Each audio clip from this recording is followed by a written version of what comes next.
Hi guys, live and direct. It's Jay from the Let's Chop It Up Food Podcast. I'm here on location at the Messy Burger Food Truck. Guys, I am one of the owners of the Messy Burger Food Truck. I am the owner of the Messy Burger Food Truck with Marisol Aviles, of course. But guys, quick updates on the Let's Chop It Up Food Podcast. Guys, we've done a lot of great events and we're very excited about everything that's going on with the podcast. And we had some beginning editing obstacles to overcome, if you will. And now that we've overcome those editing obstacles, guys, we have a lot of episodes that are going to be coming up. The first episode will be the KidWorks event that we did in Newport Beach, California, at the Newport Beach Country Club. We'll be getting that out. It'll be a shorter clip, guys, because it was one of our first live events. So you're going to get like a shorter version of the full event. But then we're going to go right into our event in Mendocino at Wine Song, where you're going to get a full interviews. You'll see some interviews with some great winemakers, some sparkling winemakers. So we're definitely excited about that. And then we're going to go right into the event we did in Laguna Beach. All right, so that was last Sunday, I believe. And so there's gonna be a lot of events, a lot of different podcasts. You're gonna get a lot of interviews. You're gonna get a lot of information, guys, on the food service industry on a whole. So we're super excited about that. Guys, follow the Messy Burger Food Truck. You definitely want to do that. And you definitely want to follow the Let's Chop It Up Food Podcast. Subscribe. You're going to be getting a lot of great information.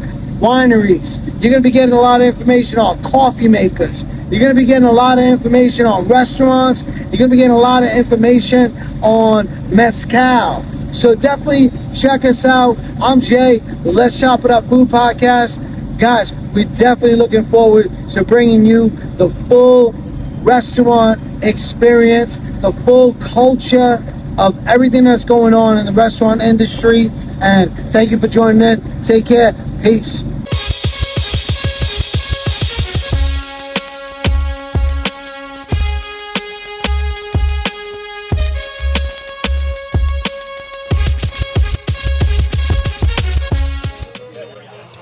Let's Chop It Up podcast. It's your Chef Tzorin and Jay. And we got Brendan in the back. Damn. Alrighty, guys. We're here at Festival of Chefs 2023. What up, Chef? Yo, we got Taste Collective here. We've got Don Juan Mexican Restaurant. We got Let's Chop It Up. Chris is doing his thing big. Let's go, guys. Let's chop it up. Woo. Okay. What's up, everybody? Just Chef Tzorin and Jay. Welcome, guys, to the Newport Beach Country Club.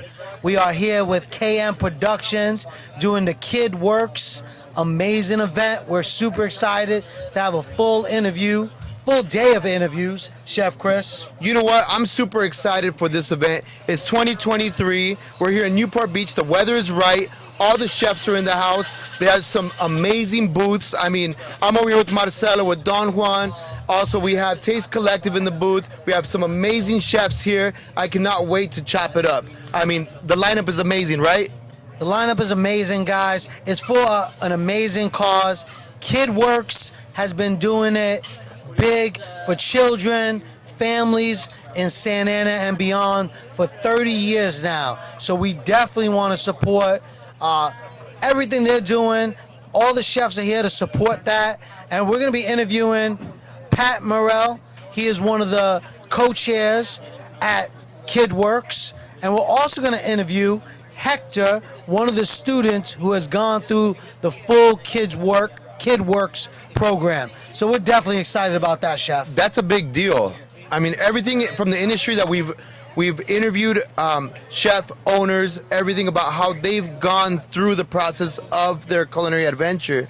And now we're here to see KidWorks, the beginning of their adventure. So I cannot wait. Let's go. Let's go. Let's chop it up. All right, guys. We are very excited to be here at the Newport Beach Country Club. We're doing an amazing chef event put on by KM Productions, all right? And we're here with the co-chair, Pat Morrell, for KidWorks, And we're also here with Hector. Hector was a student in the KidWorks program, and we definitely want to talk about everything that's going on with KidWorks. I'm going to pass it over to Pat Merrill, the co-chair, and KidWorks has been doing this program since 1993 in Santa Ana.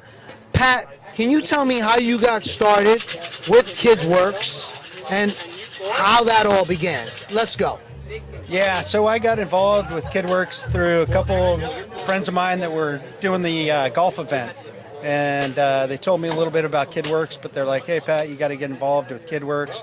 So this was back in 2014. And so I met with Lisa Gels and learned a little bit more about KidWorks and went to the facility or the school and, you know, just was like blown away with what they were doing in the community there. And, you know, so I jumped on board with the golf tournament and I was on the golf committee for a few years.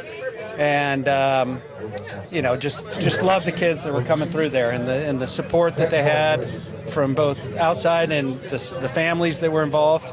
So that's kind of how I got involved initially. Very cool. Yeah, they definitely brought in a lot of opportunities for me that I wouldn't have gotten if I wasn't involved in KidWorks. For example, Modern Day High School. It's a private Catholic high school in Santa Ana, and I was only able to get into the high school because of KidWorks, and they gave me a full ride scholarship to attend there all 4 years, and I took the opportunity, and it has changed my life significantly. I wouldn't be who I am if I didn't get the opportunity. I would have been pursuing what I'm pursuing if that didn't happen. Wow. Right, so the food brings everybody together, right?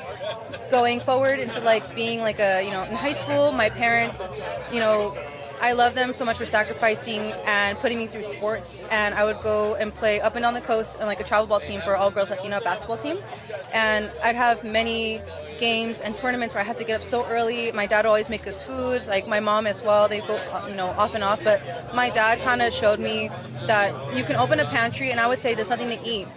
And then he'd close it and be like, hey, like go change from practice or whatever. And I'd come back from changing and there's a whole ass spread on the dinner table. I'm like, what the hell? Like, where'd this come from?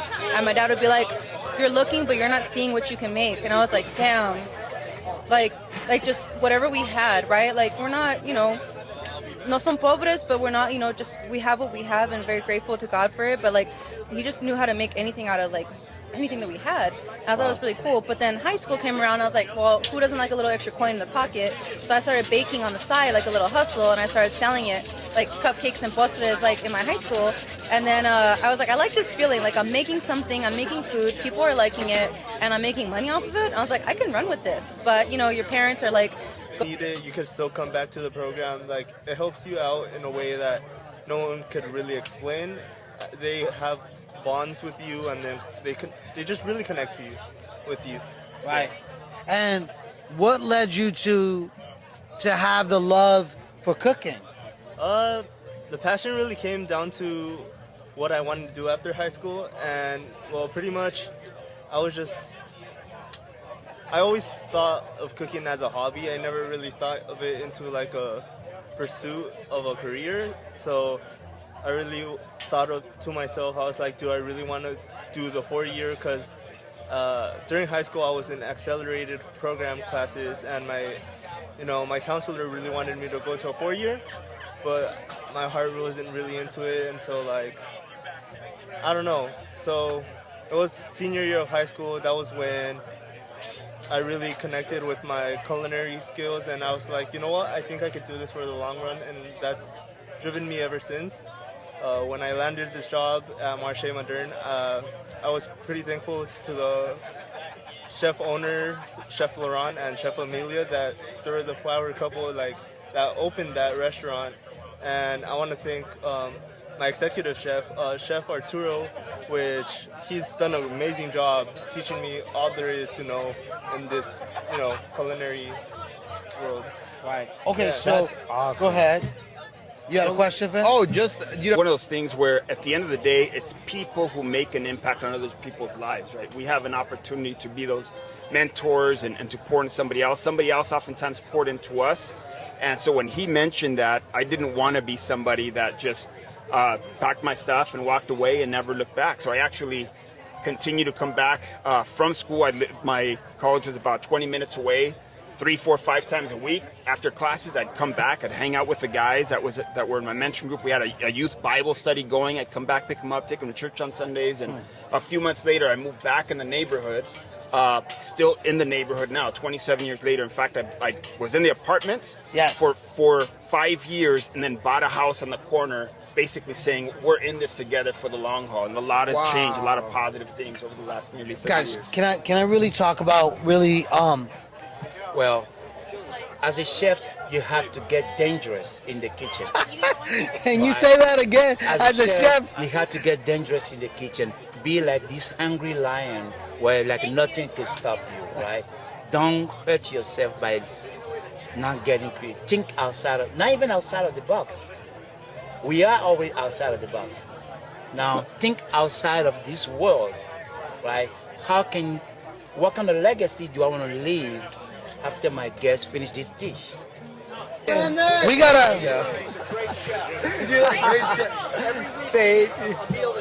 Oh, I love it.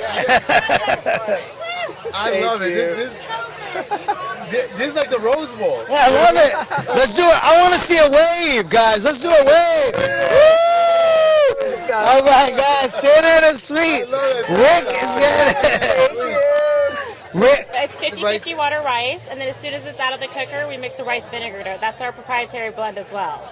So you have your own rice wine vinegar that you make? That we make, that's a proprietary blend. So if you were to compare sushi rice from this restaurant or this chef, they'll all taste different.